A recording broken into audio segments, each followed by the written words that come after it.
परिचय। क्या तुम जानती हो कि भारत की भूमि सतह 43% मैदानों, 28% पहाड़ों तथा 30% से कम पर्वतों तथा पहाड़ों से घिरी हुई है? हाँ, तुम बिल्कुल सही कह रही हो। तथा कुल भूमि का केवल 62% भाग ही प्रयोग में लाया जाता है। स्थलमंडल जीवन को सहारा प्रदान करने वाला मुख्य तंत्र है तथा पृथ्वी की सबसे ऊपरी सतह मृदा कहलाती है। मृदा एक मुख्य प्राकृतिक संपदा है जो कि जीवित रहने तथा विकास के लिए आवश्यक है। भूमि का लगभग 4/5 भाग मृदा से ढका हुआ है। उद्देश्य। इस पाठ के अंत में आप निम्न करने में सक्षम हो जाएंगे: मृदा में खनिज की प्रचुरता को पहचानना, मृदा के प्रकारों को समझना, मृदा प्रदूषण को पहचानना, जैव रासायनिक चक्रण को समझना, जलीय चक्र का अध्ययन करना, नाइट्रोजन चक्र को समझना, कार्बन चक्र का अध्ययन करना, ग्रीन हाउस प्रभाव को समझना, ऑक्सीजन चक्र का अध्ययन करना, ओजोन परत की महत्ता को समझना। मृदा में खनिज की प्रचुरता। एक क्षेत्र में जीवन की विविधता को निर्धारित करने वाली एक महत्वपूर्ण संपदा मृदा है। पृथ्वी की सबसे बाहरी परत को भूपृष्ठ कहा जाता है और इस परत में पाए जाने वाले खनिज जीवों को विभिन्न प्रकार के पालन पोषण करने वाले तत्व प्रदान करते हैं। लेकिन यदि ये खनिज बड़े पत्थरों के साथ संलग्न होते हैं तो ये जीवों के लिए उपलब्ध नहीं होंगे। हजारों और लाखों वर्षों के लंबे समयांतराल में पृथ्वी की सतह या उसके समीप पाए जाने वाले पत्थर विभिन्न प्रकार के भौतिक, रासायनिक और कुछ जैव प्रक्रमों के द्वारा टूट जाते हैं। टूटने के बाद सबसे अंत में बचा महीन कण मृदा है। वे कारक या प्रक्रियाएं जिनसे मृदा बनती है निम्न हैं। सूर्य दिन के समय पत्थर को गर्म कर देता है जिससे वे प्रसारित हो जाते हैं। रात के समय ये पत्थर ठंडे होते हैं और संकुचित हो जाते हैं क्योंकि पत्थर का प्रत्येक भाग असमान रूप से प्रसारित तथा संकुचित होता है। ऐसा बार बार होने पर पत्थर में दरार आ जाती है तथा अंत में ये बड़े पत्थर टूटकर छोटे छोटे टुकड़ों में विभाजित हो जाते हैं। जल मृदा के निर्माण में दो प्रकार से सहायता करता है। पहला, सूर्य के ताप से बने पत्थरों की दरार में जल जा सकता है। यदि यह जल बाद में जम जाता है तो यह दरार को और अधिक चौड़ा करेगा। दूसरा, बहता हुआ जल कठोर पत्थरों को भी तोड़ फोड़ देता है। तेज गति के साथ बहता हुआ जल प्रायः अपने साथ बड़े और छोटे पत्थरों को बहाकर ले जाता है। ये पत्थर दूसरे पत्थरों के साथ टकराकर छोटे छोटे कणों में बदल जाते हैं। जल पत्थरों के इन कणों को अपने साथ ले जाता है और आगे निक्षेपित कर देता है। वायु। जिस प्रकार जल में पत्थर एक दूसरे से टकराने के कारण टूटते हैं, उसी प्रकार तेज हवाएं भी पत्थरों को तोड़ देती हैं। वायु जल की ही तरह बालू को एक स्थान से दूसरे स्थान तक ले जाती है।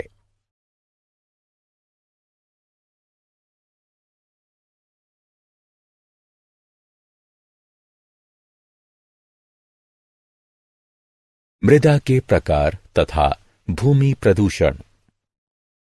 मृदा एक मिश्रण है। इसमें विभिन्न आकार के छोटे छोटे टुकड़े मिले होते हैं। इसमें सड़े गले जीवों के टुकड़े भी मिले होते हैं जिसे ह्यूमस कहा जाता है। इसके अतिरिक्त मिट्टी में विभिन्न प्रकार के सूक्ष्म जीव भी मिले होते हैं। मृदा के प्रकार का निर्णय उसमें पाए जाने वाले कणों के औसत आकार द्वारा निर्धारित किया जाता है। मृदा के गुण को उसमें स्थित ह्यूमस की मात्रा और पाए जाने वाले सूक्ष्म जीवों के आधार पर निर्धारित किया जाता है। मृदा की संरचना का मुख्य कारक ह्यूमस है, क्योंकि यह मृदा को सरंध्र बनाता है और वायु तथा जल को भूमि के अंदर जाने में सहायक होता है। खनिज पोषक तत्व जो उस मृदा में पाए जाते हैं वह उन पत्थरों पर निर्भर करते हैं जिससे मृदा बनी है। किस मृदा पर कौन सा पौधा होगा, यह इस पर निर्भर करता है कि उस मृदा में पोषक तत्व कितने हैं, ह्यूमस की मात्रा कितनी है और उसकी गहराई क्या है। इस प्रकार मृदा की ऊपरी परत में, जिसमें मृदा के कणों के अतिरिक्त ह्यूमस और सजीव स्थित होते हैं, उसे ऊपरी मृदा कहा जाता है।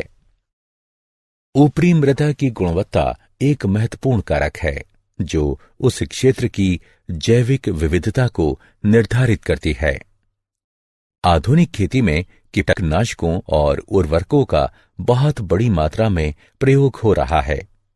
लंबे समय तक इन पदार्थों का उपयोग करने से मृदा के सूक्ष्मजीव मृत हो जाते हैं और मृदा की संरचना को नष्ट कर सकते हैं, जो कि मृदा के पोषक तत्वों का पुनः चक्रण करते हैं। ह्यूमस बनाने में सहायक भूमि में स्थित केंचुओं को भी ये समाप्त कर सकते हैं। अगर संपोषणीय खेती नहीं की जाए तो उपजाऊ मृदा जल्द बंजर भूमि में परिवर्तित हो सकती है। उपयोगी घटकों का मृदा से हटना और दूसरे हानिकारक पदार्थों का मृदा में मिलना, जो कि मृदा की उर्वरता को प्रभावित करते हैं और उसमें स्थित जैविक विविधता को नष्ट कर देते हैं, इसे भूमि प्रदूषण कहते हैं। मृदा के महीन कण प्रवाहित वायु या जल के साथ भी स्थानांतरित हो सकते हैं। मृदा के समस्त कणों के स्थानांतरित हो जाने पर कठोर पत्थर बाहर आ जाता है। इस प्रक्रिया में एक महत्वपूर्ण संपदा की हानि हो जाती है, क्योंकि पत्थर पर उर्वरता नगण्य होती है। इस प्रक्रिया को मृदा यानी भूमि का अपरदन कहते हैं। पौधों की जड़ें मृदा यानी भूमि के अपरदन को रोकने में महत्वपूर्ण भूमिका निभाती हैं। सतह पर पाई जाने वाली वनस्पतियां जल को गहरी परतों के अंदर ले जाने में भी महत्वपूर्ण भूमिका निभाती हैं। जैव रासायनिक चक्रण। जैव रासायनिक चक्रण ऐसे चक्रीय मार्ग हैं जिनके द्वारा रासायनिक तत्व यानी घटक पर्यावरण से जीवों में आते हैं तथा पुनः जीवों से पर्यावरण में वापस आ जाते हैं। जैव रासायनिक चक्रण इसलिए आवश्यक है क्योंकि इन तत्वों के संदर्भ में पृथ्वी तथा उसका पर्यावरण बंद तंत्र कहलाता है तथा इन तत्वों का पृथ्वी से बाहर कोई भी बहाव नहीं होता तथा उनकी मात्राएं सीमित होती हैं। जैव रासायनिक चक्रण मुख्यतः दो प्रकार का होता है, गैसीय चक्रण और अवसाद चक्रण। जलीय चक्र।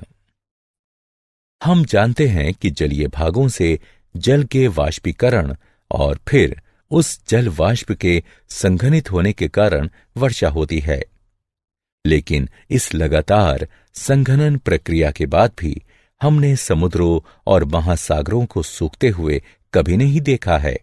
इसलिए हमारे मस्तिष्क में यह प्रश्न उठता है कि किस प्रकार यह जल इन जलीय भागों में वापस आ जाता है।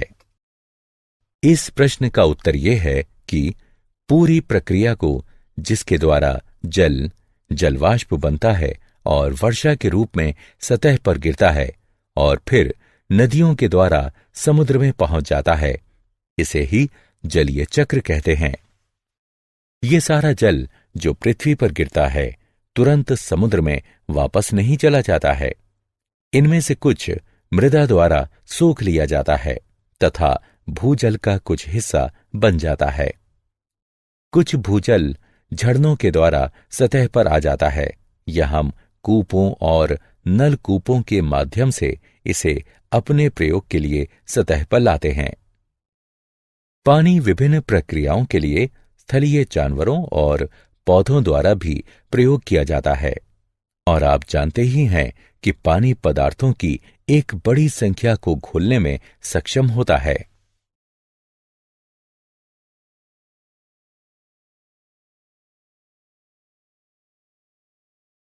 नाइट्रोजन चक्र। हमारे वायुमंडल का 78% भाग नाइट्रोजन गैस बनाती है तथा यह गैस जीवन के लिए आवश्यक अनेक अणुओं जैसे प्रोटीन, न्यूक्लिक अम्ल यानी डीएनए और आरएनए तथा कुछ विटामिनों का भाग है। नाइट्रोजन एल्केलाइड तथा यूरिया में भी पाई जाती है।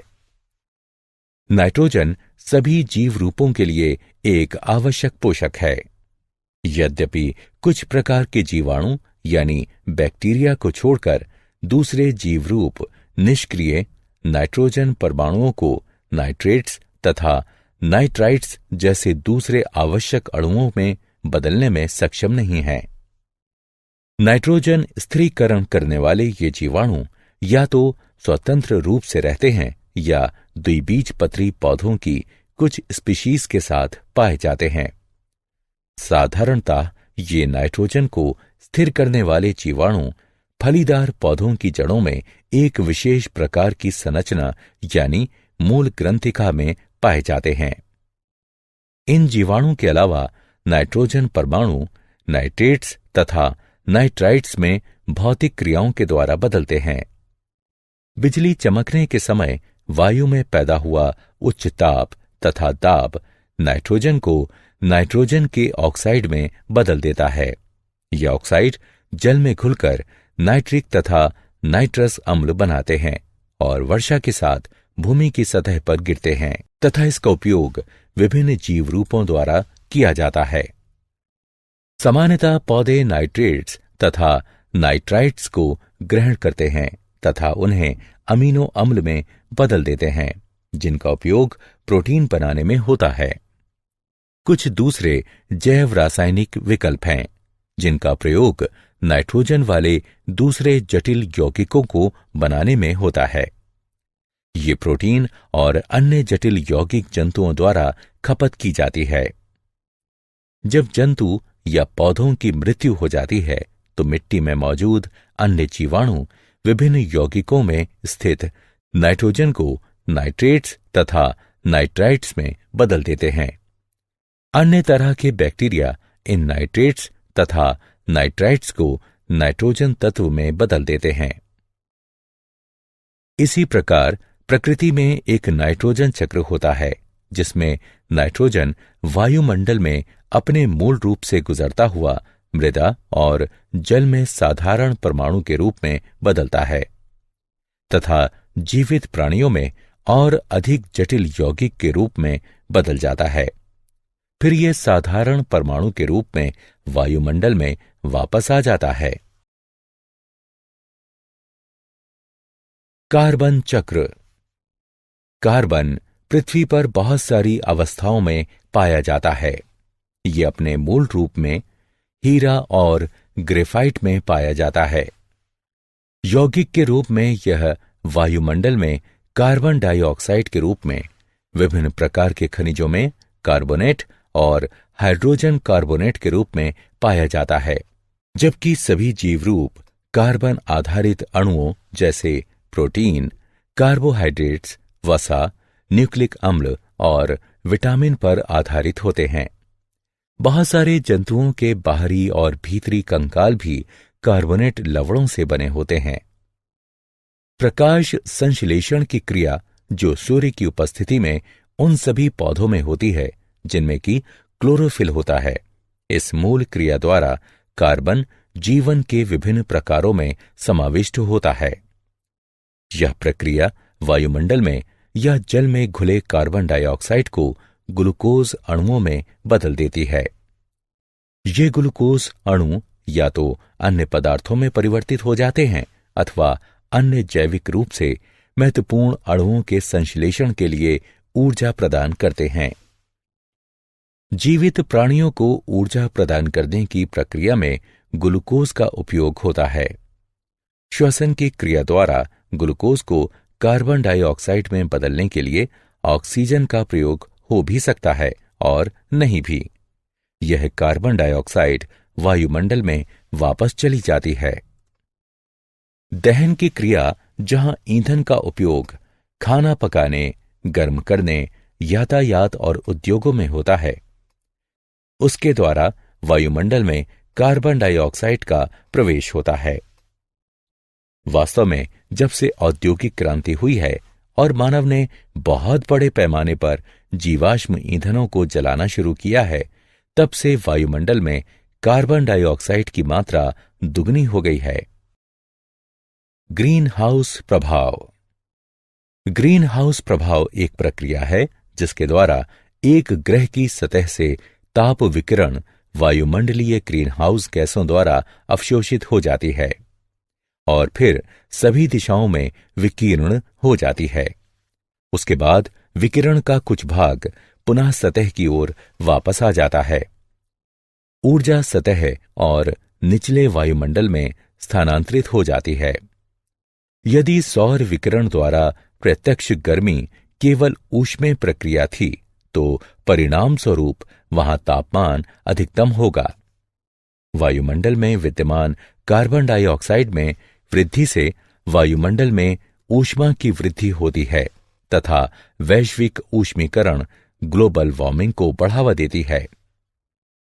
वैश्विक ऊष्मीकरण यानी ग्लोबल वार्मिंग के कारण समुद्र के स्तर तथा वैश्विक तापमान में वृद्धि होती है। यह कृषि पर भी प्रतिकूल प्रभाव डालती है तथा तूफान, चक्रवात और बाढ़ की संभावना को बढ़ावा देती है। तापमान और आर्द्रता में वृद्धि के कारण रोग में वृद्धि हो सकती है।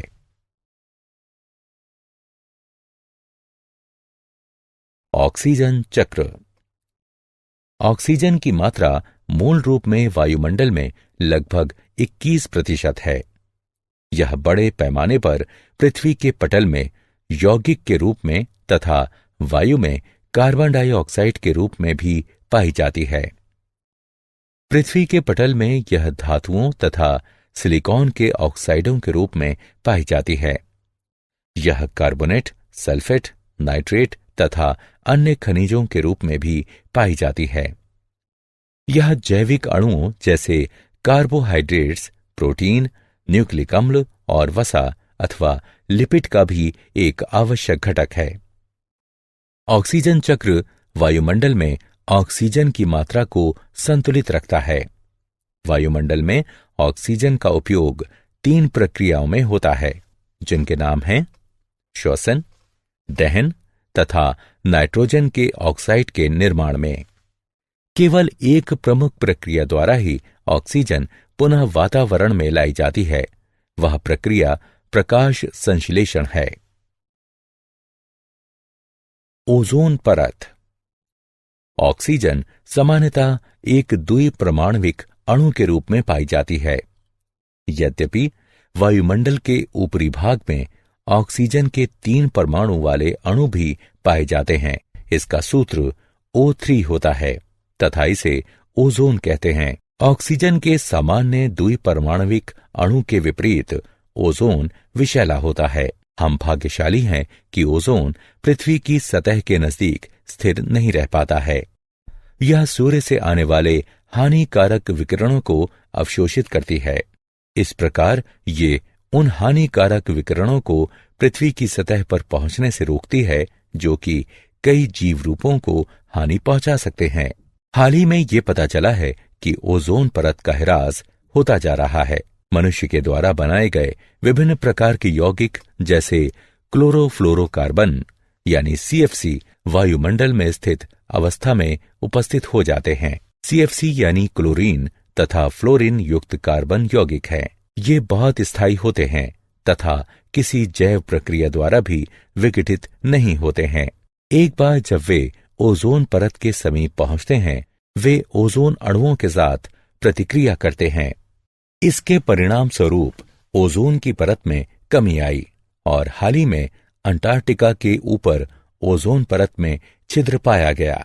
ओजोन परत के और भी अधिक क्षीण होने के कारण पृथ्वी पर जीवन पर पड़ने वाले प्रभावों के विषय में कल्पना करना भी कठिन है। अतः बहुत लोगों के विचार में ओजोन की परत के क्षीण होने की प्रक्रिया को रोकने के प्रयास आवश्यक हैं।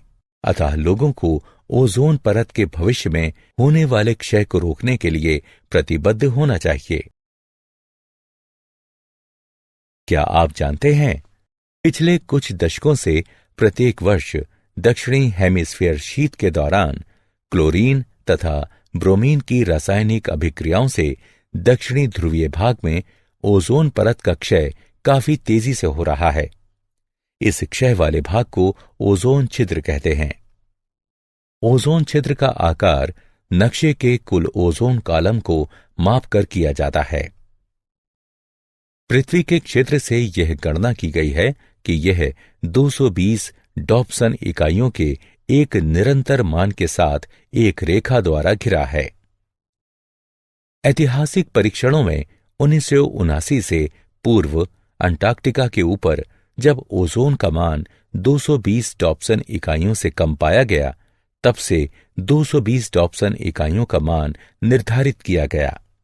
इसके अलावा अंटार्कटिका के ऊपर प्रत्यक्ष मापन से 220 डॉप्सन इकाइयों से कम एक ओजोन स्तर कॉलम क्लोरीन और ब्रोमीन यौगिकों द्वारा ओजोन हानि का एक परिणाम है। सारांश। आइए हमने जो कुछ सीखा है उसे संक्षेप में दोहराएं। विभिन्न प्रकार के पोषक तत्व चक्रीय रूपों से पुनः उपयोग किए जाते हैं। इस कारण जैवमंडल के विभिन्न घटकों में एक निश्चित संतुलन स्थापित होता है। वायु, जल तथा मृदा का प्रदूषण जीवन की गुणवत्ता और जैव विविधताओं को हानि पहुंचाता है। हमें अपनी प्राकृतिक संपदाओं को संरक्षित रखने की आवश्यकता है और उन्हें संपोषणीय रूपों में उपयोग करने की आवश्यकता है।